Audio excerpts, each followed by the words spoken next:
a great rest of your night. And this part of the video review is probably going to be a separate video when I clip it out later on. But I want to get as many people commenting and with their thoughts as possible. So give me just a moment while I put it on the screen. And somebody did point this out, and it's a very good question. We don't either. But no, I'm going to do the whole thing, but I'm going to do it at 1.5, so it'll only be like 20 minutes. Okay. All right, so let me set the setting. Point. What is playback speed? So sympathetic to Father Peter here is. I have no idea. When his opinions are problematic. Well, yeah. Well, we can definitely touch on that. I think so.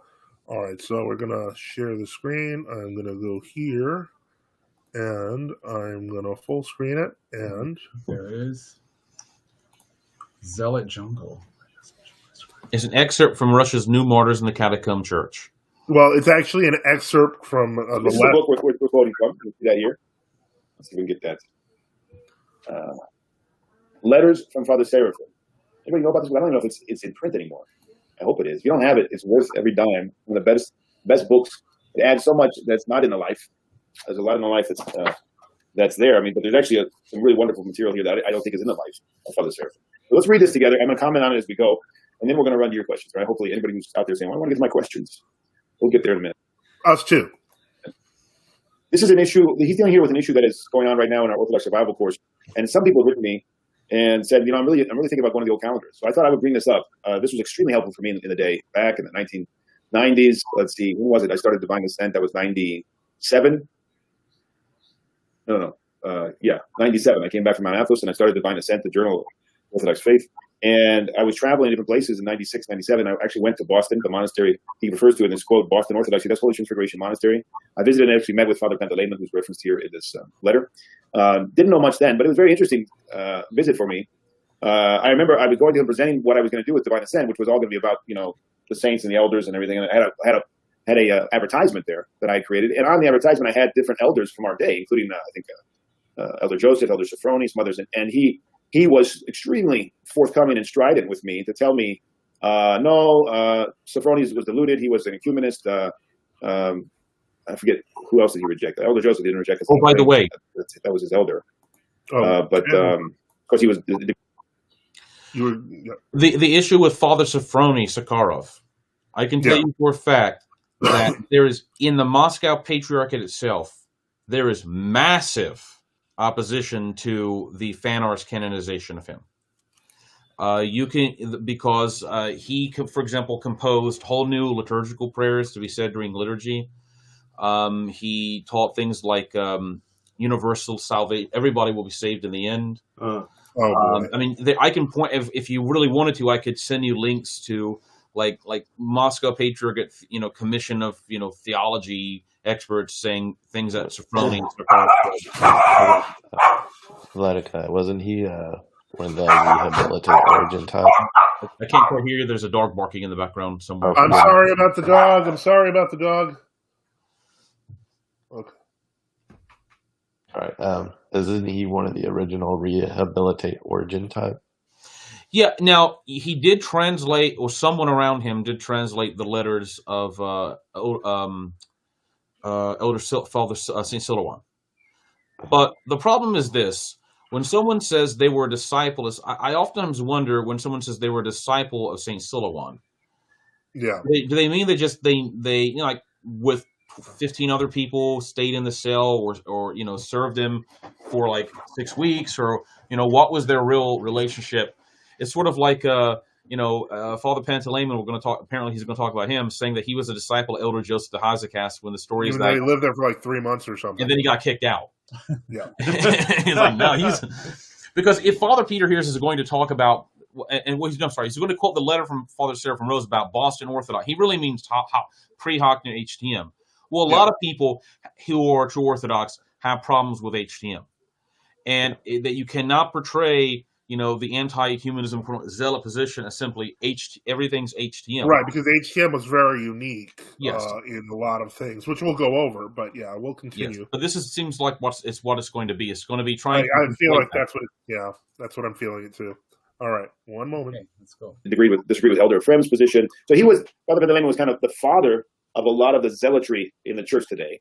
They also do wonderful things. It's not all bad. I never agree with this tendency of people to have to create demons or to demonize or to everything's bad, everything's good. No, there's a spectrum and there's a lot of good things, and I'm very appreciative. And I use the books from Holy Trinity Christian Monastery and all the rest.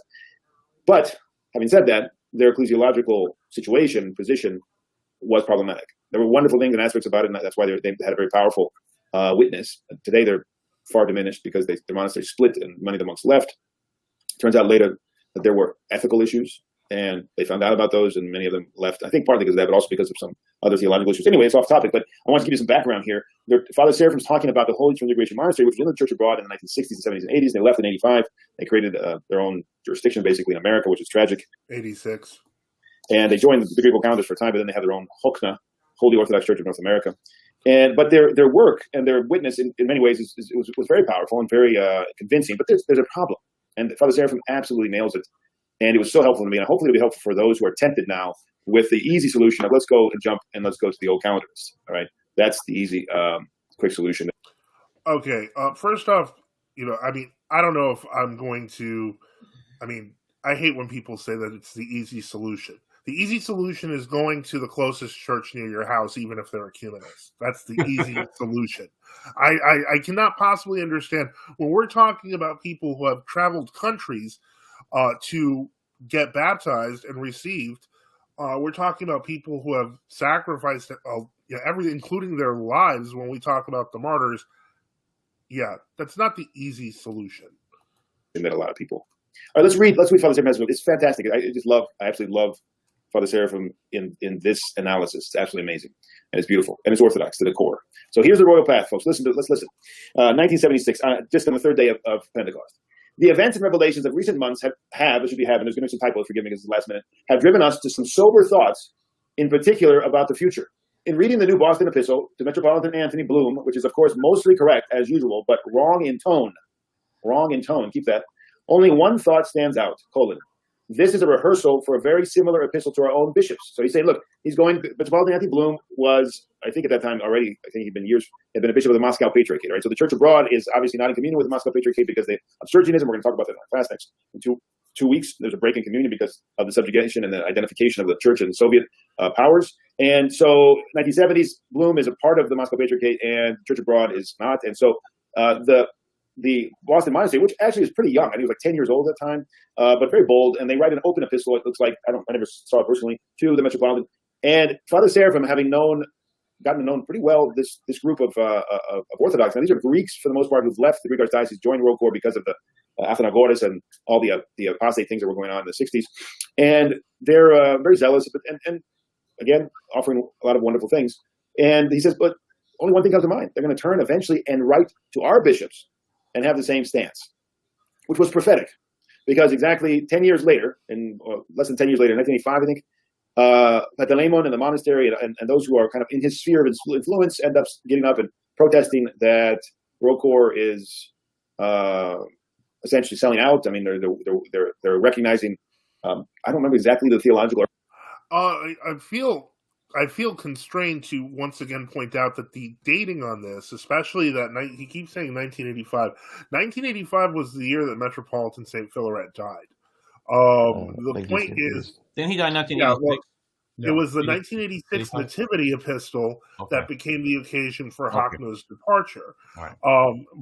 So I feel like that's kind of being lost there with the wrong year. But what's more important, that's kind of, it still leaves out of context the reason why Boston joined ROCOR to begin with, which was the lifting of the anathemas in 1965 by Athenagoras. So, this is kind of being forgotten in this, and I realized that Father Seraphim was seeing something in the Boston monastery in terms of how they were acting and how Father Panteleimon was acting, but I don't know if he's coming at it from the same angle as Father Peter. And that's all I had to say. If anyone else wants to jump in. Well, and Father Peter's talking about it a decade removed from when they first left, right? Yeah. Mm-hmm. So there's already a lot of revelations at that point, I believe, about Hockner.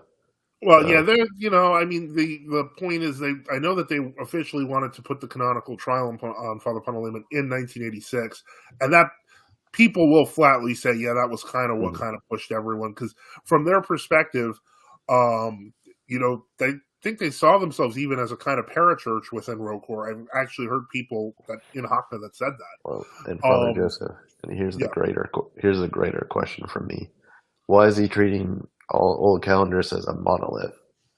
And why did he go to Father Peter? And why did he go to Hakna specifically? I think so. First off, one thing I will say is this: Father Peter knew a lot more, and I only discovered this. Maybe like a few days ago, and I was kind of horrified. Father Peter knew, like, for example, went to conferences that were held by the Synod in Resistance, and spoke there. He knew other groups in True Orthodoxy, and I'm sure he knew about other groups in True Orthodoxy in America. I have no doubt at this point he knew about Metropolitan Pavlos and Petros of Astoria. So I think that for him to make it all Boston Orthodoxy is really unfair. And I find that, Subdeacon Nectarius's book is actually a decent corrective to that. Yeah. Well, in Father Peter, he quotes Father John Romanides a lot too. Yeah, but in that he's not going to mention Hakna because Hakna agrees with him. Yeah, exactly. That's my point. That's probably why you want. Greek modernists who talk too much, work too little. Father Sheriff from Rose had his focus dealing with them. Very possible Father Peter will be victim of idle talk of those. One thing I'll never say is that HTM weren't good workers. They are always busy. I lived at the monastery for like 2 months. They're always busy. Everyone gets an obedience, something to do. If you don't have a job, you will be kept busy. That was my favorite Psalter, so I can't complain. Yeah, it is a wonderful Psalter.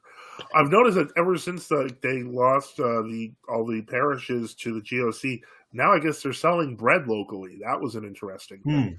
Yeah. But anyway, okay, that's getting too off the topic. One moment. Argumentation, but I think it was something like the recognizing grace, or the recognizing the various local churches and which are involved in ecumenism and surgeonism, and they break away and they basically go to the Greek calendars and eventually to their own jurisdictions. I said, so he was very prophetic, Father Sheriff. I thought that was just amazing, and he's already seen this 10 years beforehand, and that's exactly what happened. They feel themselves so strong and sassy now that it is obviously only a matter of time before they weary of the incorrectness and inconsistency of our bishops in not breaking off communion formally with all the local Orthodox churches. But many people have this wrong impression that ROCOR broke off communion with all the local Orthodox churches. They became totally schismatic. They pretty much didn't have any difference between the contemporary Old Calendars schismatic groups. It's not true.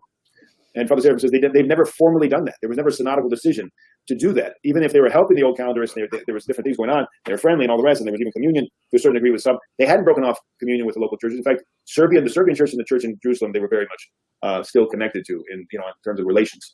So some of you maybe are not in trouble in terms of the temptation on the right that we're talking.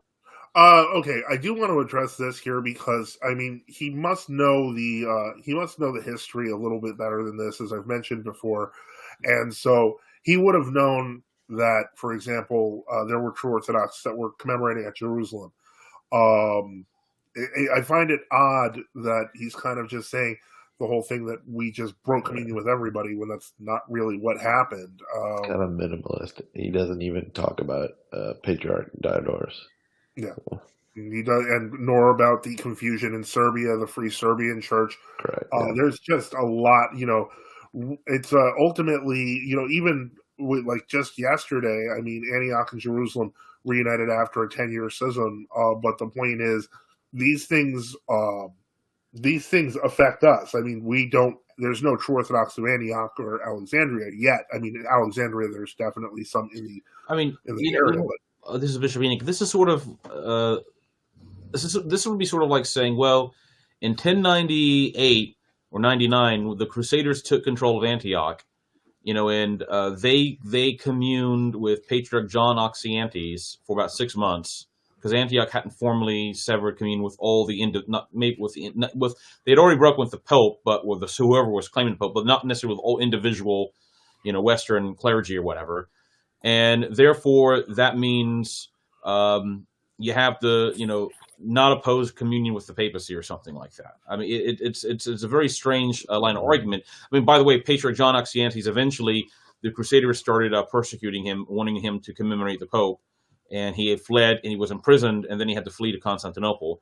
And there was no patriarch in Antioch, literally living in Antioch for 100 years almost after that. Well, in the modernist Greek jurisdictions, I always hear 1204 is like because of the sack of Constantinople. Yeah, but that's almost acting like it was all just simple. Look, I mean, it's like covering your eyes and pretending. Well, that's even worse. I think one advantage that gives the ecumenists by moving it to 1204 is that they can then throw in any Latin practices that showed up until by 1204. They just want to govern Francis of Assisi, huh? Yeah. And the Rosary. Goodness. All right. Okay, let's continue.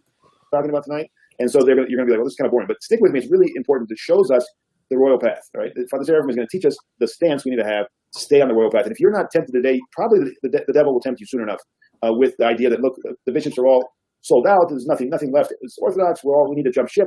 This is how the devil works. He creates. He's done this for 1,000 years. If you followed our Father Seraphim Rose survival course lectures in the fall, you'll remember that the pendulum swing is what is the way the devil works. Right? He took the Western schismatic heretical groups and from one extreme to another, he kept them going until there was nothing left. Everything was divided up. There were thousands of pieces of Protestant. That's what he wants to do, of course, and that's what he's trying to do in the 20th century with the Orthodox Church. There's very weighty issues, of course, we're dealing with here in Orthodoxy. So I don't want to give the impression that, it doesn't.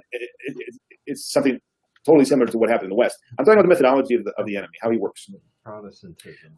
And come again? No, I thought someone had a question. I was. Is Father Peter going to read the? Are we listening to his commentary on the letter for the video? Or? He's adding commentary to the letter. Yeah, he did an Orthodox. He did an Orthodox survival course. Father Seraphim did. Oh well, yeah, I knew about that, but it sounds like Father Peter Father Peter might be trying to redo it or something like that. That's. But in any case, the point is what I'm not a big fan of is, again, now he's claiming, the people who think like that all of the bishops of world Orthodoxy have fallen is a satanic temptation. I mean, who created that temptation by signing all the agreements with the WCC? Was that done by Satan or was that done by these bishops? This is Bishop Enoch. He said all the bishops. Well, the fact is, all the bishops did not fall. I mean, they're like where some of us are here.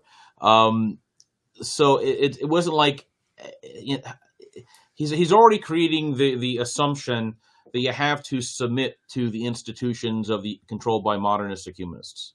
Exactly. And if you don't recognize them, then you're not part of the church. So the heretics ultimately who have control, they're the standard of Orthodoxy. Exactly. That's this subtext of his thought. And he can't escape that for some reason. And so that's what we need to focus on. It's different particulars in every age, but the methodology is similar. Doubtless they are already furious with us for revealing to the world in our new Orthodox word that we have not broken with them. All right. So Father Seraphim said in our latest edition of the Orthodox word, we're telling the world that actually, don't be confused. We have not broken communion with the local churches, he's saying. This is 1976. Zealotry is definitely in the air now.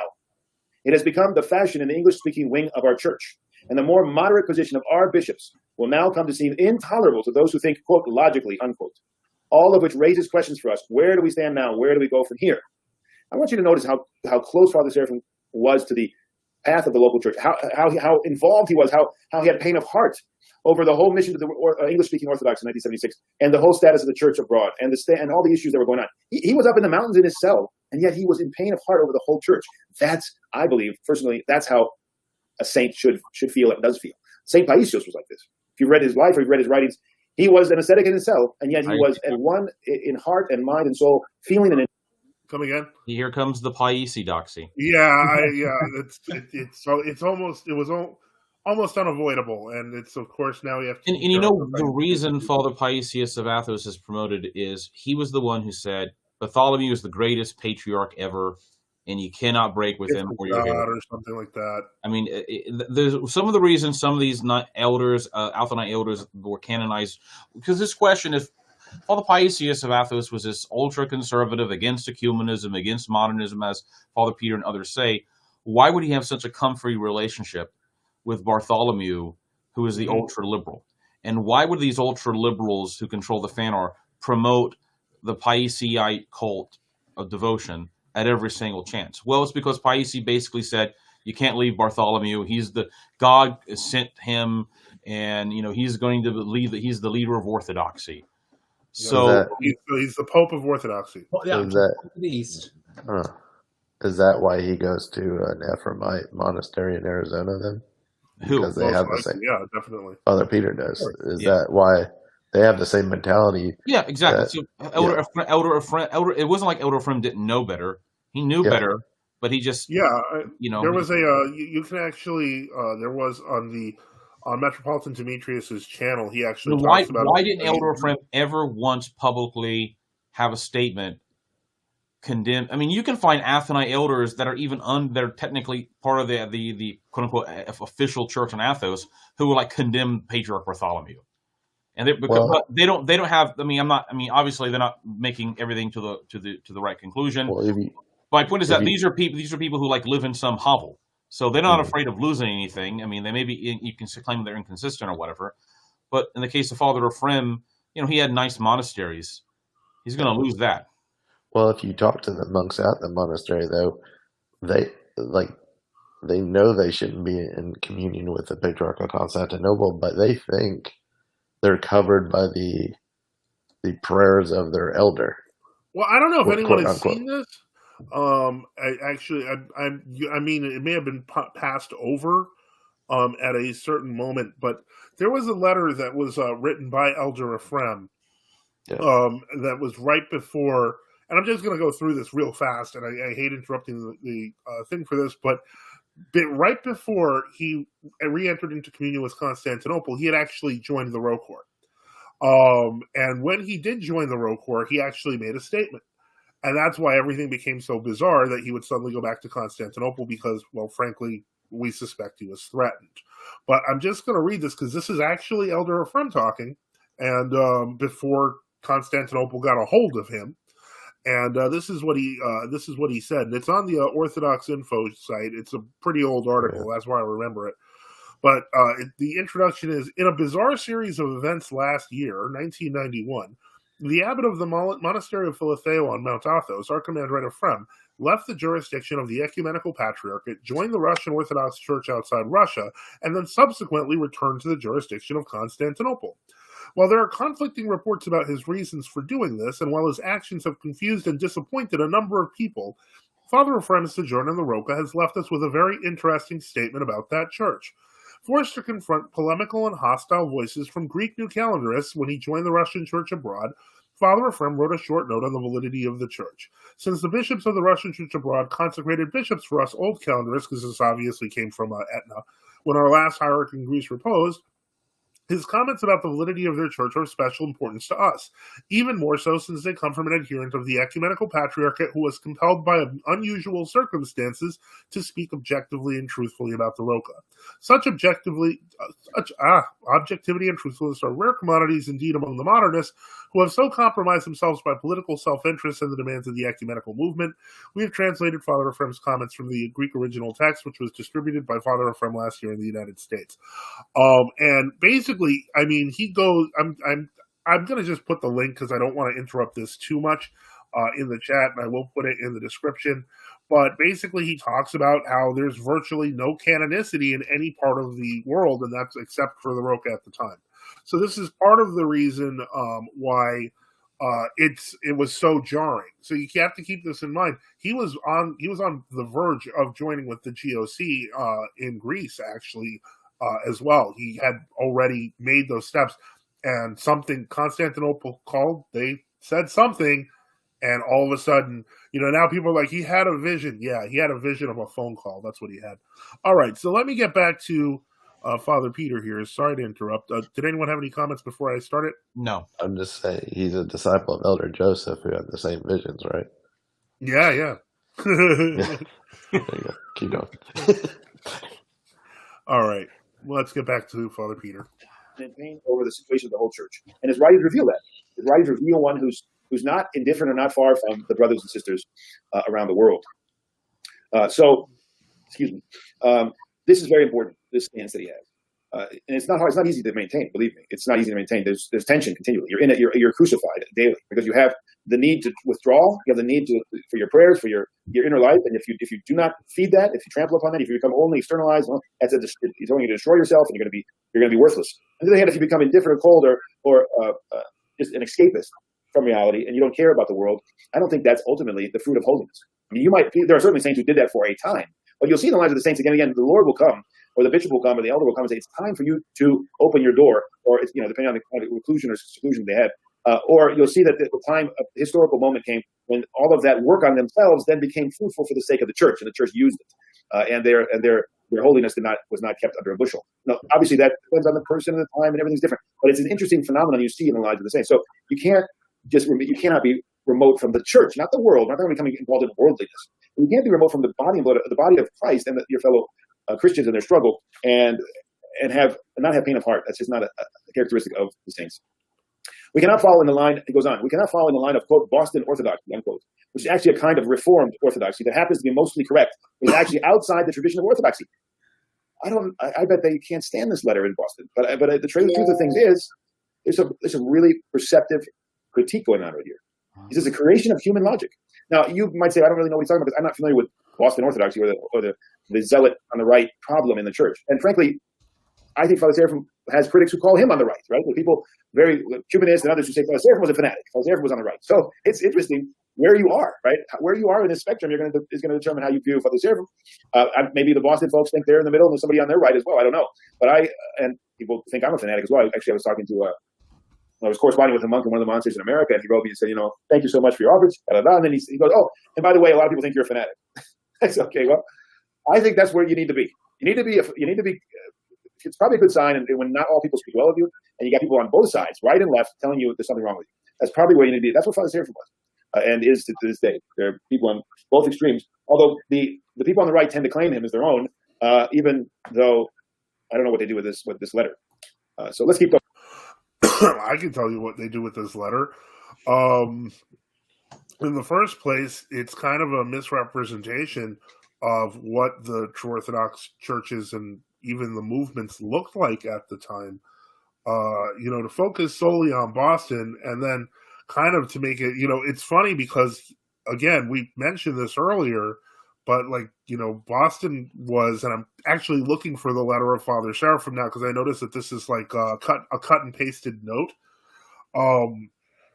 Father Seraphim was involved in a number of the controversies that separated the renovationists, the right-wing renovationists at the time, like the evolution question, like the Romanides questions, what was the toll houses. And so he was in the middle of stuff. St. Augustine. Yeah, St. you read a whole book about St. Augustine. What is that? Yeah. And so, all this is being kind of quietly ignored, even though Father Seraphim had real reasons for why he criticized Boston.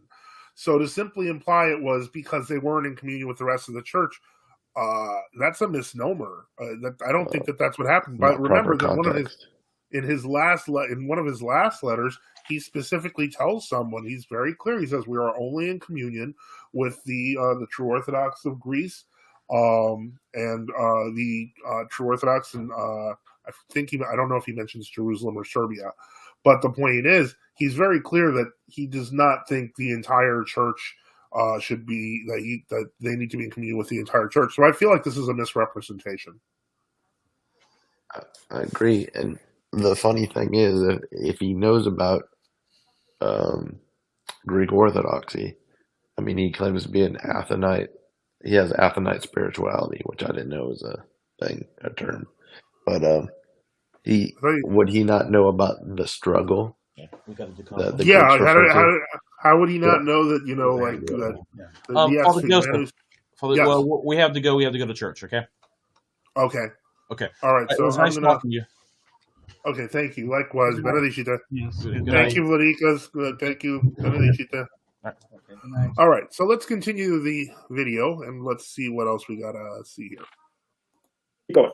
It's a terrible temptation for our times. This should be for our times. Most of the converts will probably be drawn into it. And this is, in fact, the great temptation of a lot of the converts, because they come into Orthodoxy looking for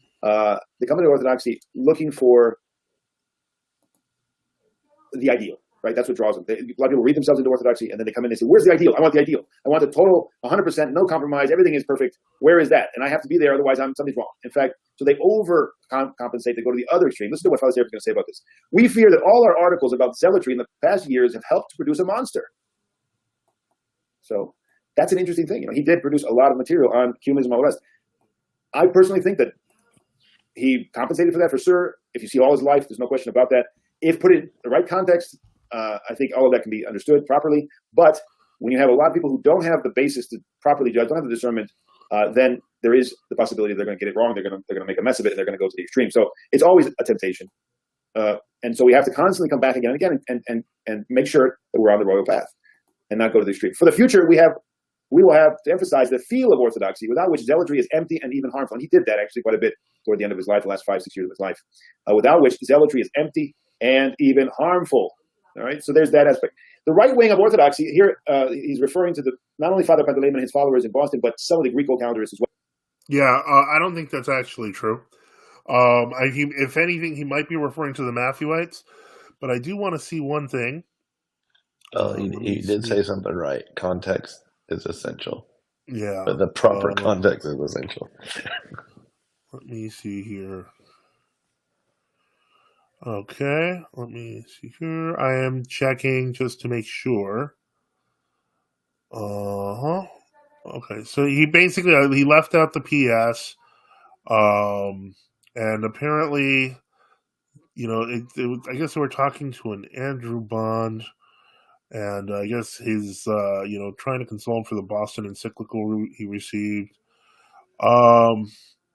And so, ironically, that PPS is interesting because he actually says, he says one would like to be friendly with the Zealots also, hoping that they will not fall into a party line.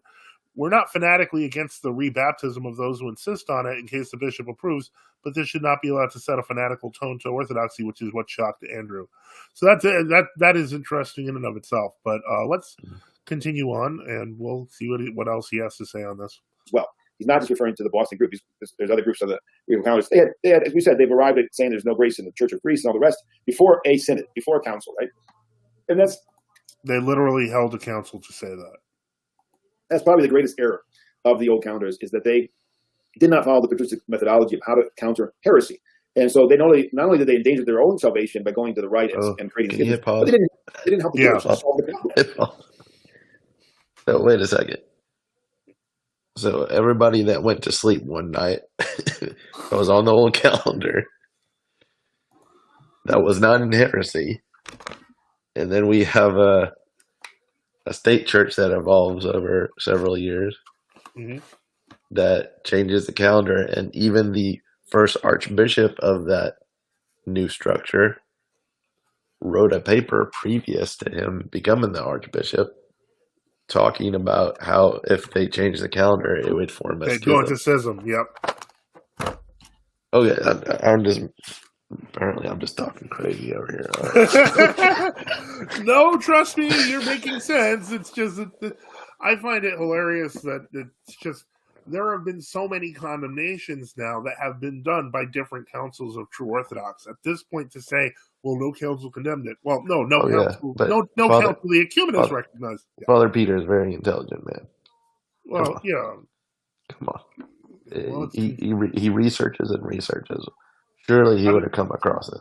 Yeah, the idea that he doesn't know is I honestly, up until this week when I found out about the Synod and Resistance thing, I honestly really just thought he was, kind of just a nice, humble guy that... It feels cherry-picked now, doesn't it? What? It feels cherry-picked now, doesn't it? Yeah, it does. All right. And the problem of heresy and delusion only is solved with great sacrifice, usually martyrdom, confessors, and exile and all the rest. That's the lot of those Orthodox saints and Christians who are charged with countering the distortion of heresy in every age. Wait. I want to hear a repeat of that. What happens to the real confessors? Hold on. Let's just say it again. Say it again. And the problem of heresy and delusion only is solved with great sacrifice, usually martyrdom, confessors, and exile and all the rest. That's okay. I want to just keep that clip. I'm going to make that's the most valuable clip he said. Wait. Martyrdom, confessor, exile. So who got their beard shaved off, imprisoned, killed, martyred, exiled, yeah. Locked in the monastery? Yeah, okay. No. Thrown down. I'm talking crazy again. I'm sorry. I know. It's terrible. That's the lot of those Orthodox saints and Christians who are charged with countering the distortion of heresy in every age. It ends up being that they're exiled by St. Maximus the Confessor and all the rest. So I lost my place here. Let's see. You just did Maximus and the Confessor there just for it. The right wing of Orthodoxy will probably be divided into many small jurisdictions in the future. Most of them anathematizing, and fighting with the others. Again, prophetic. That's exactly what we see. In fact, and look, they're still anathematizing and fighting with the others, even without talking about ecumenism. Okay. We're just the true TOC groups, True Orthodox Christians in Russia, have suffered the same. Now he's using quotes. Fate. Now you have groups in Serbia that broke communion with the Russians, and the Serbians don't have communion with the other Russians, and then they answer, as one did in the comments in one of my videos, that doesn't matter. It's not important if you're in communion with one another. What's important is you're in communion with God. But that's the sign of being in communion with God. That's the sign of being in the church. The vertical and the horizontal are the cross, right? You can't have a cross without a vertical and a horizontal plane. Talk about communion with other right believing Orthodox Christians. Those things are anathema to God. And yet now they end up justifying these divisions as, it doesn't matter. It's the end times. Let's justify everything, right? And again, he glosses over the fact that the overwhelming majority of true Orthodox Christians on earth are actually in communion with other true Orthodox Christians all over the world. It's just, did he record this before 2018? No, he didn't. Okay. So he didn't bring out Constantinople, Moscow, Alexandria. The whole thing. It's just, Okay, never mind. That's how this way ends up. It's very problematic. And this is very prophetic of Father Seraphim. If only our Russian church abroad can stay whole and on a sound path, not inclining to the left as a reaction against the zealot wing, it will be enough for us. Now, that's a point of contention today. After the union with the Moscow Patriarchate, you see people commenting and wanting me to jump in and get into the debate, right? There's people who are just baiting that I get into this debate and talk about it. Now, this is an interesting thing because the royal path, which is what he was talking about, what Father Seraphim said here is, if only our Russian church abroad can stay whole and on a sound path, not inclining to the left as a reaction against the zealot wing. In other words, staying as Orthodox as they not joining the Moscow Patriarchate. Maybe he was talking about the whole deal between the Matthewites and the Florinites as well. Yeah, absolutely. And the church abroad did actually break communion with everyone in 78 or 77 because of this. Yeah. So, take a side and and I know they're waiting at the wings, at the door or at the passageway to get me as we enter into the question of surgeonism in 2 weeks. So he's saying if we just stay whole and on the sound path is the royal path that I'm talking about tonight. Stay on the royal path, not inclining to the left as a reaction to the zealot wing on the right. And this is exactly what the devil wants to do always. Create one and go to the other and go to the other and go back and forth and lose all balance and lose all sense and just fall apart. Become 1,000 pieces like the Protestants. We've got to resist this. And the way we resist this is patient. Okay.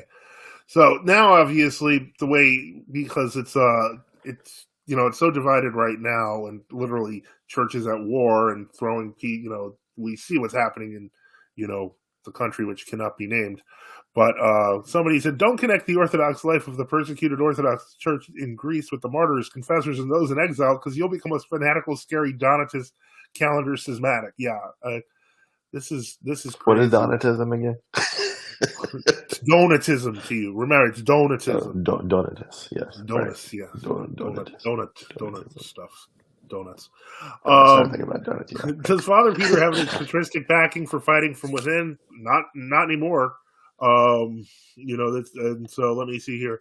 Really bad from now on. I can only imagine, but I've never heard it, so we're gonna find out. If you want to hear a good counter to the fighting from within, I know this is not part of your synod, but I guess now Bishop Maxim, he was Father Maxim at the time, talking about conservative modernist. Was it conservative modernist new calendars? I think it was called. I'm not sure which Bishop Maxim that is, but I'd be willing from to read GSCK. it. Oh, okay. Yeah. He's written a lot of good. You're talking Bishop Maximus of in South America, right? Correct. Yes. Yeah, he's written a lot about that stuff. He wrote one, Yeah. the True Orthodox or Truly Orthodox, which was one of his best essays. But anyway, give me a second. Endurance in suffering and confession of faith and trusting God and hope, and not allowing the tempter to bring us to despair, to bring us to confusion, to want external easy fixes, and not. Hold on. Wait, the tempter brings us to despair, which means it's the deprivation of hope. It's the demon of the deprivation of hope. How are you supposed to stay in a situation that you know is wrong? If you're with heretics and you hear people preaching heretics, isn't the way to despair to say that there's no way out and you're stuck?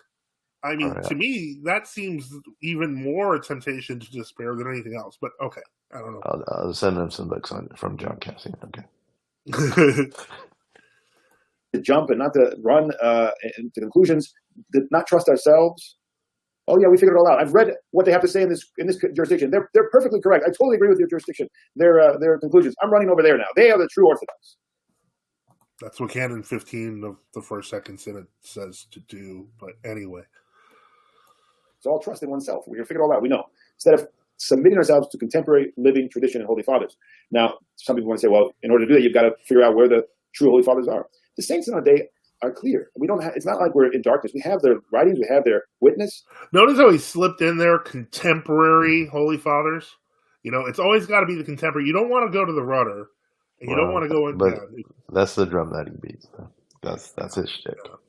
I honestly, I didn't watch much of him before. I just assumed as I said, I made a lot of assumptions, and I thought I didn't think it was like this kind of pernicious. But anyway. Who are their disciples? Where do we? That's who we need to follow, and that's who we need to become. And this is exactly what Father Seraphim is going to talk about as well, even in this letter. We must keep up the living contact with the older Russian clergy, even if some of them may seem to us a little too liberal. I thought that was very interesting, because people have this idea, Rokor, I did years ago. Rokor is just like monolithic one. Everybody's a zealot. Everybody's super zealous for the service. Not true. There's a whole variety of people in every jurisdiction. This whole idea that people want to create one jurisdiction as the super jurisdiction, the right jurisdiction, it's all nonsense. In every jurisdiction, there's strugglers from all aspects of the spectrum. There's people who are worldly. There's people who are ascetics. There's bishops in jurisdictions which seem to be in America, because America is a unique situation. Really not the same in some of the old country churches. They're in a jurisdiction which seems, when you go to some of these parishes, very, very liberal, very secular, and you have bishops that are the exception. So that's a very interesting. Who are these? Okay, this is interesting, because I mean, the simple reality is, a liberal of the 1970s would not be a liberal of the 2000s.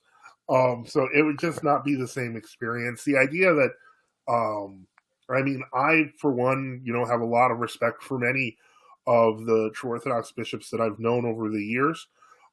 Even when I may disagree with them on a particular stance, but the idea is just that there's no living tradition is weird to me. It's like, is he really implying that the true Orthodox have no living tradition?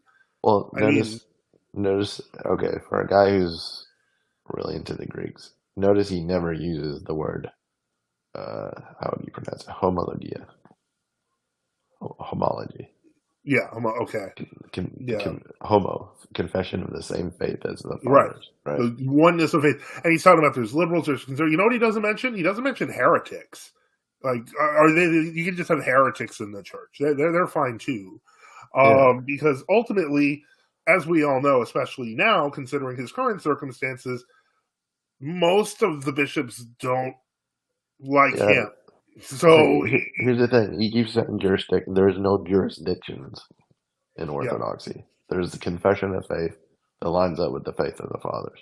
Yeah, and then of course we have to use contemporary fathers. We can't use the rudder. Can't use any of the old traditions. Oh, you can't set canons. That's no. Well, he does. Which he is funny, because the very introduction of the rudder says it's for lay people, and it blows my mind that they don't.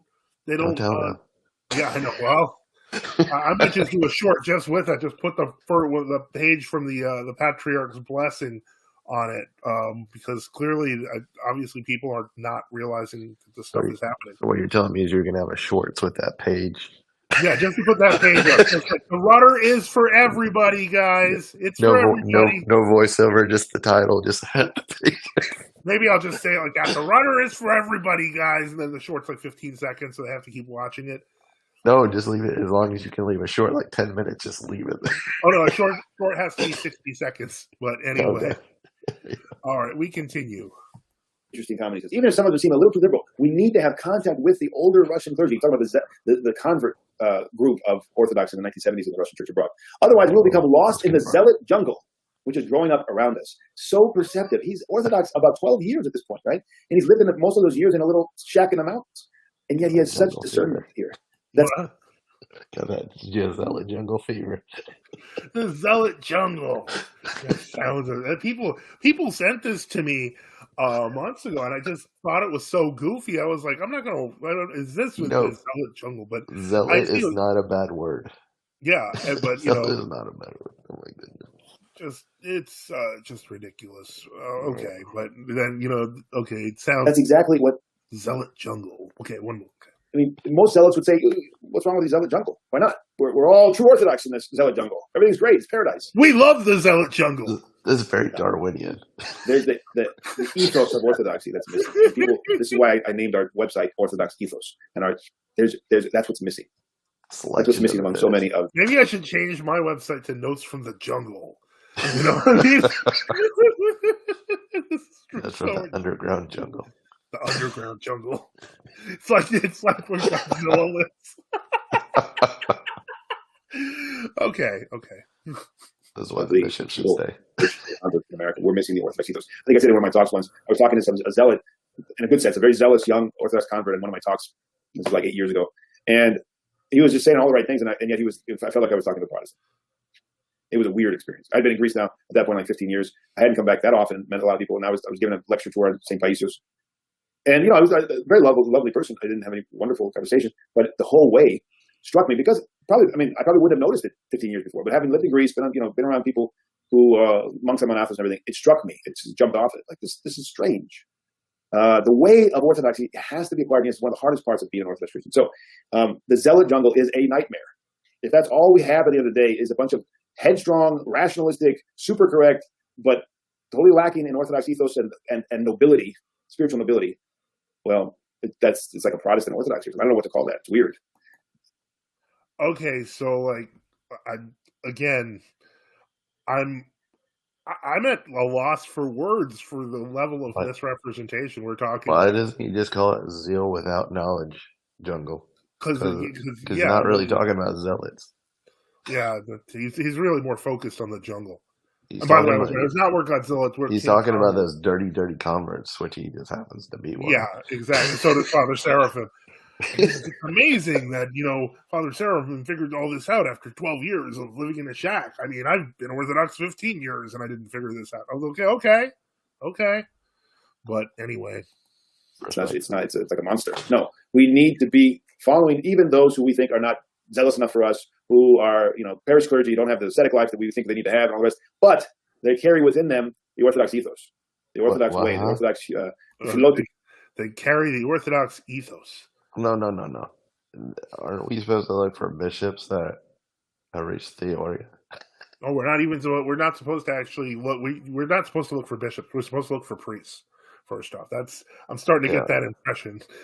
Don't worry about the bishops. Oh wow. Goodness.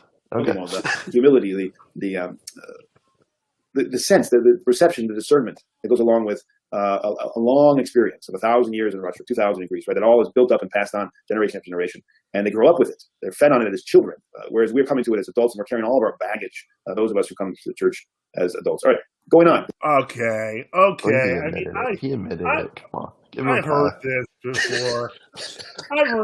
Oh, it's the crazy convert disease. And it's like, oh no, you don't understand. He included himself.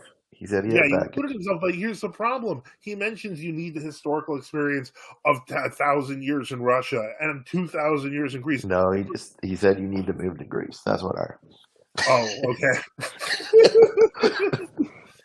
Well, I mean, if you move to Greece or Russia, you'll see the situation there is far more dire. But the point is, you'll see a lot more secular. Yeah. I thought the funniest thing, the story, I still want to find that interview, but apparently it was the former chief ecumenist of Moscow, the Hilarion of Volokmansk, and he was talking in an interview, and Budapest. What? Yeah, now he's Budapest, but he actually had this interview on Russian TV where he was like, yeah, it was very interesting. When I got there, I asked my driver to take me to the Archbishop's residence of Athens. And the driver's like, oh, you don't want to go to that guy. And he starts pointing him towards Caniggo Street. It's funny you should mention that because I had the same experience. All right, yeah, they most of the taxi drivers, even the young guys, like they go to the other islands to find spirituality, I guess. Yeah. And when you talk about Athens or anything of the Archbishop, you get them cussing and spitting. They're like, they say there's so much corruption in the church there, and all this. Yeah, of course. And then you see the clergy, and they look like they just drive up to the little cathedrals there, and you can't tell them from a layman until they put their cassock on. It's crazy. Yeah, by the way, I love the comments. The more theological ones and the more humorous ones that are popping up. But let's see if we can survive 8 more minutes of this and see if we can finish it off. I don't want to take too long. We have questions. First of all, of course, our instructors must be the giants of that older generation. Vladika John, Averki, and those like him.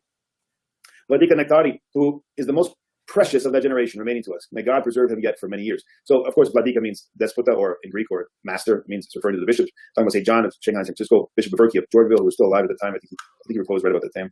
And Nektari, who was a disciple in his earlier days of an Optina elder, Nectarios, and he was close to St. John, and he was the bishop that would come and visit them in San Francisco. So these are the giants he talked about. And when I wrote my introduction to Father Seraphim Rose's life in Greek, I put in there that Father Seraphim was like, he had great, tremendous vision, not only of himself, but because he was standing on the shoulders of giants, and he could see even further because of their ascetic struggle and their depth of orthodoxy. He was elevated, and you see, he was elevated because he was humble before them, and he went with all his heart, soul, and mind to be their disciples and follow them. Right? That's how you get elevated. You humble yourself, and you'll be exalted. And Father Seraphim exemplified that. We who wish to remain in the true tradition of orthodoxy will. Wait, who is now? Here's my question, because then who's the instructors of Father Peter's generation? When we talk about Vladika John, St. John of Shanghai, Archbishop Averki, who's the metropolitan right there? Yeah, I mean, I'm curious. It seems to me like his stance is based on, we talk about these elders, but the giants were with us. I mean, most of his stuff he talks about the new martyrs; those are with our Russians, not. Moscow didn't even recognize them as anything but schismatics until 2000.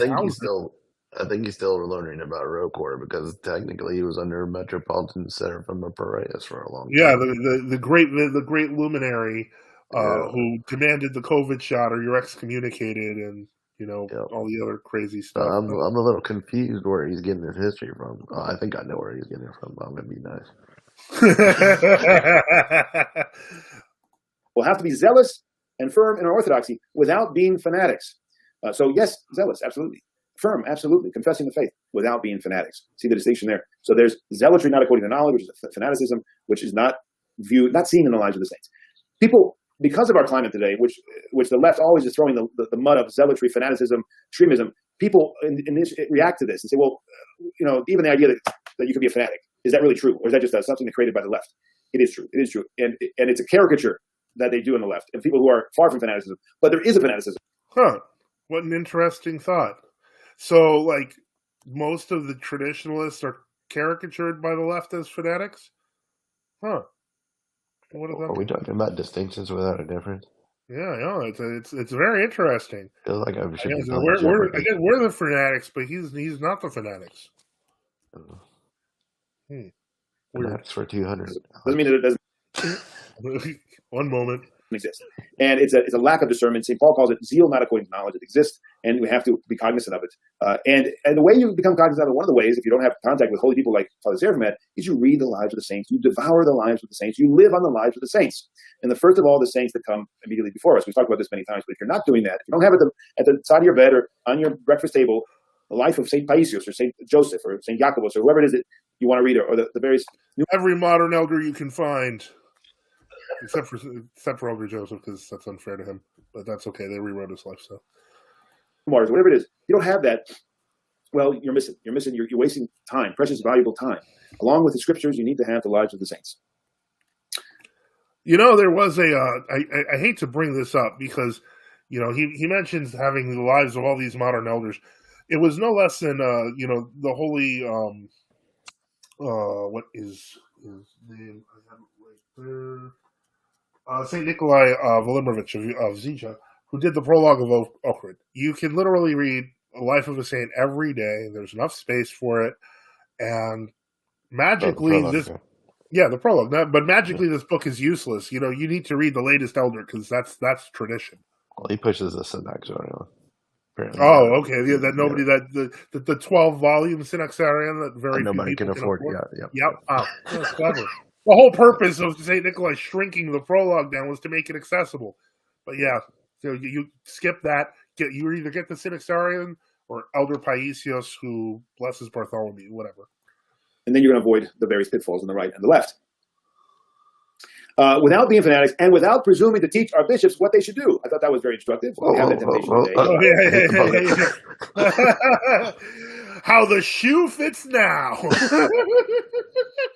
Aren't we in a tub of hot water right now? Yeah, exactly. You know, it's like, now who would be presuming to teach bishops in that sneaky manner and all that stuff? Yeah. You know, it's funny, but you know, I can see now why people wanted me to review this. We're having too bishops much fun. who are falling away, apparently, or not doing well. They're not doing well. We need to help pray for them. Yes, I understand that. But we completely get it.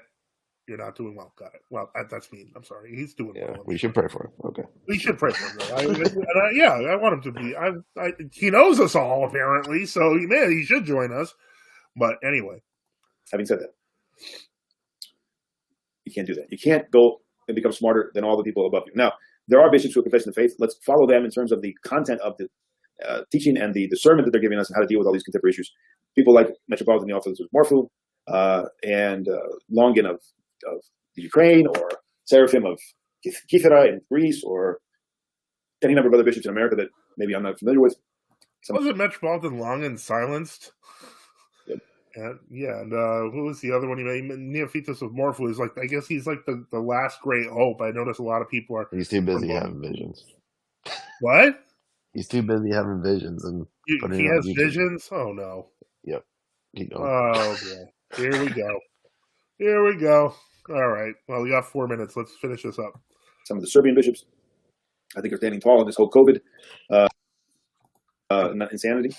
Above all, we must strive to preserve the true fragrance of orthodoxy, being at least a little not of this world, detached from all the cares and politics, even of the church, nourishing ourselves in the otherworldly food the church gives us in such abundance. Elder Macarius, talking about St. Macarius of Optina, Elder Macarius well says in a letter, quote, "Fanaticism limits a man's way of thinking, but true faith gives him freedom. This freedom is revealed by the firmness of a man in all possible cases of happiness and unhappiness." So he's saying no matter what comes to the man, if he is free in Christ, he will be firm, whether he's tempted on the right, tempted on the left, whether he's given all kinds of praise and he has a temptation of ease and comfort and praise, or whether he's under tremendous pressure. The freedom in Christ, which doesn't come through fanaticism, right? So fanaticism, zealotry not according to knowledge, getting basically a rationalistic approach to correct. I still want to deal with the question of heresy. I notice that hasn't come up like at all. Mm-hmm. Like that doesn't seem to be an issue. It's just fanaticism. Isn't it interesting? He quotes an Optina elder. Didn't they also write a book called "Living Without Hypocrisy"? Okay, continue. Being super correct, being right in everything, but not having the feeling of orthodoxy, the heart of orthodoxy, the ethos of orthodoxy, that doesn't bring true freedom spiritually. It's a temptation that is not going to bring people to true freedom in Christ, because it has pride. It has pride within it. That freedom is the sign of our orthodoxy, Father Seraphim Rose. That is precisely why the Josephites, now we haven't got there yet, but we're going to get there in 2 weeks. Metropolitan Joseph of St. Petersburg was the first. It's Saint Joseph of Petrograd. Every true Orthodox Christian calls him Saint Joseph of Petrograd. And if he was part of Rokor at the time, he would have known that. Yeah. But he wasn't, and so, oh, wow. Sorry, keep going. I was there. To cease commemoration, cease communion with Sergius after the declaration of 1927. And so we're going to learn about that, but this is who he's referring to. Metropolitan Joseph, those who followed him, the Orthodox, in other words, they were Orthodox, and they were rejecting the innovation and the betrayal of Metropolitan Sergius. And they were rejecting Metropolitan Sergius. They rejected Patriarch Sergius. They rejected the people who followed Patriarch Sergius. Not the betrayal of Metropolitan Sergius himself. Come on. Wow. Mixing words there. Come on, buddy. Yeah. Hold on. Let's finish this. He says that is precisely why the Josephites separated from Sergius in 1927. Not for incorrect ecclesiology or violation of canons, but because he deprived the church of the most precious thing to her internal freedom. Internal freedom. Yeah. It was actually, for the things he mentioned, it wasn't just all about the freedom. It was because of the canonical anomalies, the whole serving an atheist government that wants to kill you. That's how you got a whole heresy named after him. Come on. Yeah, exactly. Sergianism. Oh, shoot, I lost my spot. Oh, no. Hold on. That's all right. I might have to hear this again. Yeah, I know, but I'm trying to avoid that. Metropolitan Joseph of St. Petersburg was the first to cease commemoration, cease communion with Sergius after the declaration of 1927. And so we're going to learn about that, but this is who he's referring to. Metropolitan Joseph, those who followed him, the Orthodox, in other words, they were Orthodox, and they were rejecting the innovation and the betrayal of Metropolitan Sergius. And he says that is precisely why the Josephites separated from Sergius in 1927. Not for incorrect ecclesiology or violation of canons, but because he deprived the church of the most precious thing to her internal freedom. Her internal freedom. What? Let's see, that's a typo as well. But to see this, it should be, but to see this, one must have the savor, not the savior, the savor, the field, it's the savor, S-A-V-O-R. Forgive me. The savor of orthodoxy. Let us not lose it, all right? So to see this, to even see that we're losing the freedom, our internal freedom, right? We have to have the savor of orthodoxy. So let us not lose it. Well, just in case anyone wants to see the full letter and any of the other letters of Father Seraphim, they are online. I'm going to include a link, and I will include a link at the closing. When I redo the description on the video, you can see all of Father Seraphim's letters, and that unredacted.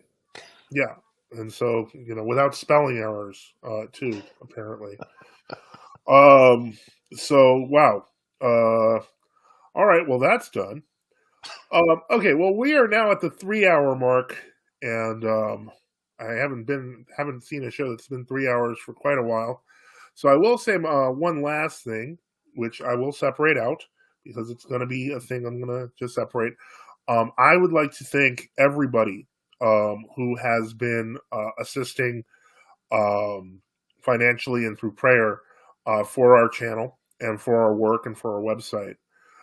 Thanks to your collective generosity, I should be able to continue, and I'm going to start continuing most likely Wednesday or Thursday. I should be able to do this full time until January of 2024. I am, humbled by the response that I have received. I am immensely thankful to God, and I'm immensely thankful to each of you. And I want to just say thank you again.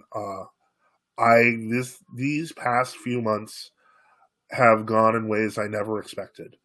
I didn't think any of it was possible, and there have been many days where I have just alternated between asking God for help and God giving me help, whether through people or personally on prayer, and I have been more humbled than you could possibly imagine. I don't even know how to express it.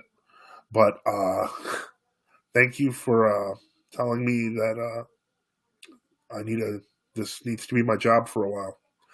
And so I'm going to make use of it, and I'm going to, God willing, I'm going to make the best use of it I can, because we got to spread the gospel.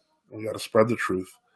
And again, thank you. I see your comment, Reverend Bruce. I don't want to put it up because honestly, I have to thank you guys, all of you. Thank you for showing support. Keep showing support. Obviously, we want to keep this going longer, but we want to see just how much we can do. I firmly believe that we're at a pivotal time, and we need to, sometimes there was an expression, the mouse heard round the world, and I think that's about to be us. So we're going to find out. With that, I am going to close out the show. Reader John, thank you for being on for this review. I want to thank everyone who was here. I see. Oh, Father Boniface is here. Oh, hey there. Can you hear me? Yes, I can, Father. Oh, okay. Oh, I was just going to make the comment that if in my case, if I was in my journey to look for the faith and I ended up with the autonomous Orthodox Metropolia.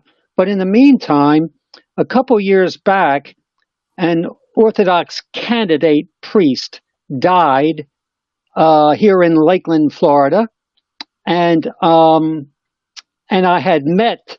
I wasn't familiar with everybody, but I think I met one of the chief, the Patriarch of Rokor and the Patriarch of the Carpatho-Russian Church at the funeral, and I spoke with him. Okay. I spoke with him a little bit, and I said, "Well, I'll give you a call." And I waited a year, and then I went to the Carpatho-Russian Church and thought I'd take a look at him. So I called the bishop, the metropolitan, up again, and he refused to return my calls. So I think those guys sniffed me out, and I wasn't their kind of guy. So the question is for Peter Heers would be, if you are already exhibiting the convictions that have any kind of weight to them, they're not going to open the door for you to come into their house. And so, wow. And that would be their seminary. That would be their seminaries. That would be their priesthood. That would be so. I really don't see Peter addressing that issue because they're going to vet you out. That at least was my experience, and so I don't see him giving any kind of an answer for a situation like that. So that's all I wanted to say. Well, it's a salient point, Father, and honestly, up until a couple of days ago, one I never would have even entertained. We have to pray for his soul, but